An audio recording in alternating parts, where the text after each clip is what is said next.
The Seeds of Karma. 21 Questions on Karma and Rebirth.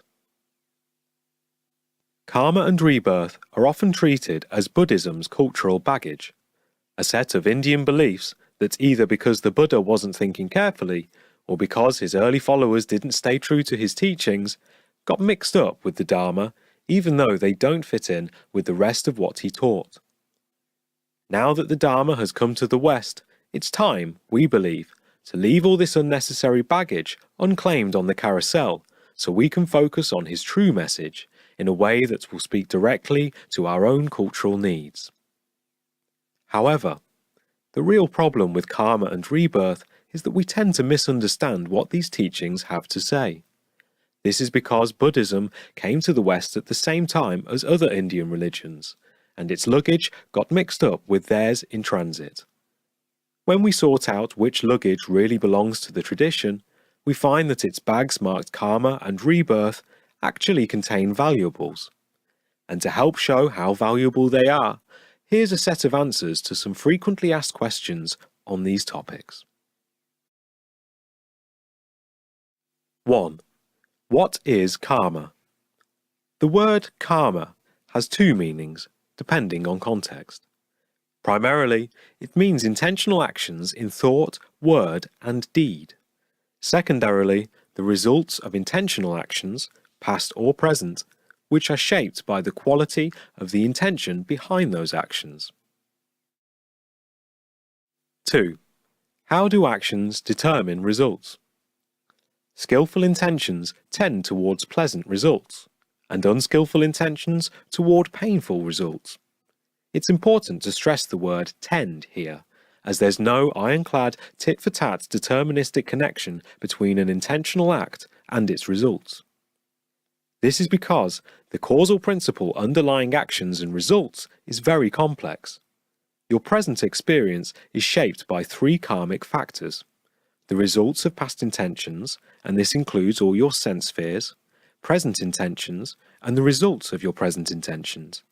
Past intentions provide you with the raw material or potentials for your present experience, but your present intentions are what shape those raw potentials into your actual experiences. Because the result of many past actions could be offering all sorts of raw materials at any point in time, and because you're potentially free to create any type of new karma at all, these conditions can interact in many complex ways. In fact, your experience of the present, your current intention, comes prior to your awareness of the senses. Without present intentions, you'd have no experience of space and time. You'd be free from their limitations. On the ultimate level, this fact is what makes awakening possible. On the immediate level, it means that though you may have bad karma seeds from past unskillful intentions ripening in your karma field, you have some freedom in how you treat the ripening seeds so that you don't have to suffer from them. You can be proactive in preventing suffering.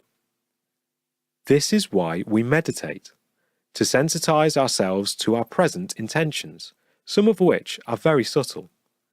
This sensitivity enables us to expand the range of our freedom in the present, training the mind in the skills it needs to create positive present karma, to deal positively with the raw material from past negative karma, and eventually to go beyond the karma of intentions entirely. 3. If your intentions influence the quality of result, does this mean that every action done with good intentions will tend toward a good result? For an intention to give good results, it has to be free of greed, aversion, and delusion. Now, it's possible for an intention to be well-meaning but based on delusion, in which case it would lead to bad results. Believing, for instance, that there are times when the compassionate course of action would be to kill, to tell a lie, or for a teacher to have sex with a student. To give good results, an action has to be not only good, but also skillful.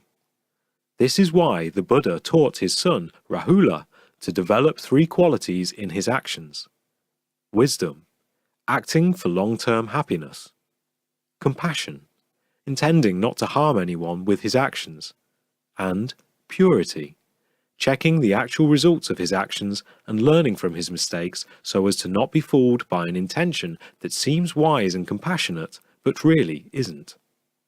This is how good intentions are trained to be skillful. Beyond that, there are two main levels of skill: the skillful actions that lead to a good rebirth, and those that lead beyond rebirth entirely to the deathless.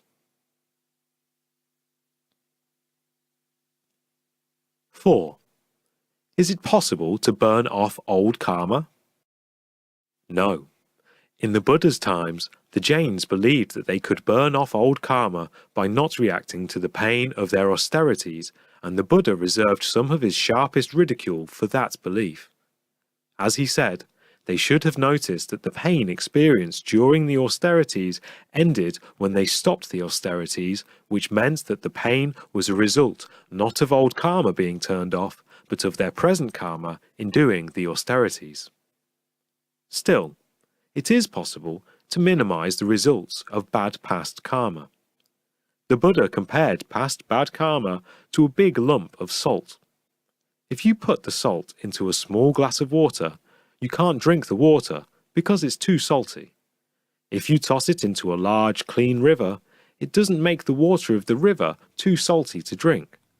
The river stands for a mind that has developed infinite goodwill and equanimity, has grown mature in virtue and discernment, and has trained itself not to be overcome by pleasure or pain. 5. Does karma shape everything you experience? The Buddha used the teaching on karma to explain only 3 things. 1. Your experience of pleasure and pain. 2. The level of rebirth you take after death, in terms of such things as your wisdom or lack of wisdom, wealth or lack of wealth, and the length of your lifespan. And 3. What to do to get out of the cycle of rebirth. The Noble Eightfold Path is the last type of karma, the karma that puts an end to karma. Beyond that, he said that if you tried to work out all the implications of the results of karma, you'd go crazy. Because his teaching deals simply with suffering and the end of suffering, that's as far as he took the issue. 6. Is it true that, if you want to see a person's past actions, look at his present condition; if you want to see his future condition, look at his present actions? That's much too simplistic. It implies that you have a single karma account, like a bank account, with your present situation showing the running balance. Remember that karma is like seeds in a field. You're planting seeds in your field with every intention, and those seeds mature at different rates. So, you've got lots of karma accounts at different stages of development. All you can see at any one moment are the seeds that are currently sprouting. As for the other seeds that haven't yet sprouted, good or bad, you can't see those at all. 7. Doesn't the teaching on karma teach people to be callous toward the suffering of others? Knowing that you have both good and bad seeds in your field that haven't yet matured, the teaching on karma teaches you to ask this question instead. What's the wisest way to view other people whose bad seeds are currently sprouting? And the answer is, with compassion. Is your compassion so rarefied that you give it only to people who have never done anything wrong? If it were, you wouldn't find anyone to receive it. So when you see someone suffering, you don't say, they deserve it, and leave them to their suffering. Actions yield results, but nobody deserves to suffer. The path is for putting an end to suffering, deserved or not. You look for the potential good seeds in other people's fields that are about to mature, and try to give them whatever help that will aid those people in not suffering from the bad seeds. After all, that's how you would like them to treat you when your bad seeds start to mature. 8. But can't karma be used to justify social injustices? Only by people who don't really believe in karma. If someone has the karma that tends to poverty or a painful death, there are plenty of natural causes or accidents that will provide an opportunity for that karma to bear fruit. But if you decide to oppress that person economically or bring about his painful death, that bad karma now becomes yours.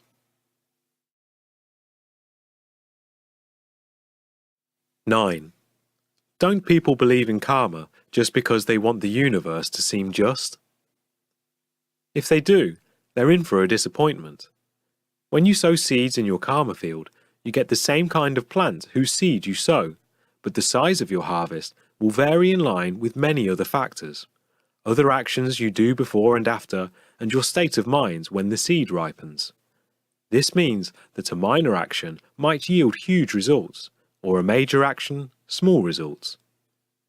A discourse, MN 86, tells of Angulimala, who murdered many people but then had a total change of heart and became an arahant. The only karmic result of all those murders was that people threw things at him when he was on his arms round. The relatives of those he killed probably didn't think that was justice served, but that was how karma worked in that case. And we're fortunate that karma isn't always just. As the Buddha said, if we had to pay back all the bad karma we've done in the past before reaching awakening, no one would ever awaken. 10. Other people's actions are experienced through your senses, which are shaped by your old karma. But you say that people have freedom to choose their actions in the present. Isn't there a conflict here? Like you, other people are free to choose their intentions in the present, but you don't directly experience their intentions. You experience actions inspired by their intentions, and how you experience those actions will be filtered by your past and present karma. Your good seeds may sprout in time to help you not to suffer from someone's bad intentions towards you, or your bad seeds may be sprouting in a way that interferes with their efforts to help you. 11. Can the Buddha's teachings on karma be divorced from his teachings on rebirth? Not really. If there were no life before birth, karma would have no role in explaining pleasure and pain early in life. And as the Buddha said, many people are rewarded in this lifetime for doing unskillful things. He cited people who kill the enemies of a king, or who steal from the enemy of a king, or tell a lie that entertains a king, and you can probably think of similar examples in modern politics. Sometimes the results don't even show in the next lifetime, because the causal principle underlying karma is so complex. 12. But karma and rebirth are metaphysical issues. Didn't the Buddha avoid metaphysical issues? There's no word for metaphysics in ancient Indian languages. The Buddha avoided two sorts of issues that we would call metaphysical, the size of the cosmos and the identity of the self, because they were distractions on the path. But because he taught a path of action to put an end to suffering, he had to explain the metaphysics of action, whether it's real, whether it gives results, what determines those results, and how far action goes in causing suffering in the first place. If he hadn't taken a stand on these matters, he wouldn't have been able to explain how action had the power to bring suffering to an end. 13. If there's no self, what gets reborn? The Buddha never said that there is no self. He never said that there was a self. The whole question of whether or not the self exists was one he put aside. There's a common misconception that the Buddha started with the idea of there being no self, and, in the context of no self, taught the doctrine of karma, which makes no sense. If there's no self, nobody does the karma and nobody receives the results, so actions wouldn't matter. But that's putting the context backwards. Actually, the Buddha started with the reality of karma, and then viewed ideas of self and not self as types of karma within that context. In other words, he focused on seeing the way we define our sense of self as an action. Then the question becomes, when is the activity of identifying things as yourself skillful and when is it not? When is the activity of identifying things as not self-skillful and when is it not? Similarly, with rebirth, he avoided talking about what gets reborn, which, however you defined it, wouldn't be anything you were responsible for anyway, and instead focused on how it happens, as a process. Because the process is a type of karma, this is something you are responsible for, and it's also a skill you can master, either with relative skill, reaching a comfortable rebirth, or with consummate skill, learning how not to be reborn at all. 14. Didn't the Buddha teach people to believe only things they can see for themselves? How can people see karma and rebirth for themselves? The Buddha was very clear on the point that some of his teachings couldn't be proven until you had put them into practice. This means that they have to be adopted as working hypotheses. A discourse on this topic, MN60, includes teachings on topics like these: karma, the results of karma, fatalism, the experience of formlessness, and the reality of nirvana. In each case, you have to take a position on these issues if you want to put an end to suffering, so you choose whichever side seems most conducive to following a path toward that end. Similarly, when the Buddha was teaching the Kalamas, AN 366, to test views for themselves, the test was this: when this view is adopted, does it lead to skillful or unskillful actions? So the same principle applies to the teaching on karma and rebirth. A good experiment would be to devote a year of living as if you really believed in karma and rebirth and to see how that affected the way you lived your life. 15. Didn't the Buddha simply pick up his ideas on karma and rebirth from the culture around him? It's true that the word karma already existed in his culture, but the questions of whether karma was real, whether it bore results, and whether you had any control over your karma were all hotly debated. Similarly with rebirth, some people believed in it, others didn't, and even those who did believe in it didn't agree as to whether karma had any impact on it. So given that there was no general agreement on these topics, we can't say that the Buddha simply absorbed his teachings on them unthinkingly from his environment. Instead, he saw on the night of his awakening that people's intentional actions did have an impact on their rebirth, and that if they didn't believe in karma and rebirth, they tended to create bad karma that led to the suffering of bad rebirths. That's why he taught karma and rebirth as the major points of basic right view. 16. But how could a human mind possibly know these things? There are two ways to answer this question: the typical way and the Buddha's way. The typical way, which has been typical from ancient India until now, is to define what a human being is, or what the mind is, and from that definition to decide what a human mind can know. If, for instance, you define the mind as just a brain, and a brain is just a bunch of atoms, there's not much that it can know for sure. But the Buddha's approach was the other way around. He said, if you define yourself, you place limitations on yourself. So, instead of starting out with a definition of the mind, he explored the skills that the mind could develop to see what those skills could enable it to know. That's how he learnt that there was a lot more to the mind than he had originally thought, and that it was capable of knowing many things that he hadn't imagined possible.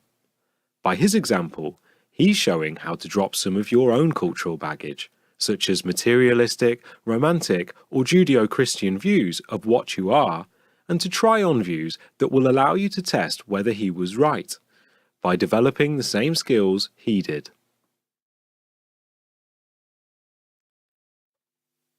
17. Can't I just be an agnostic about karma and rebirth, and practice without taking a position on these issues? Even though you can't know the truth of karma and rebirth prior to your first taste of awakening, you're placing bets on these issues all the time.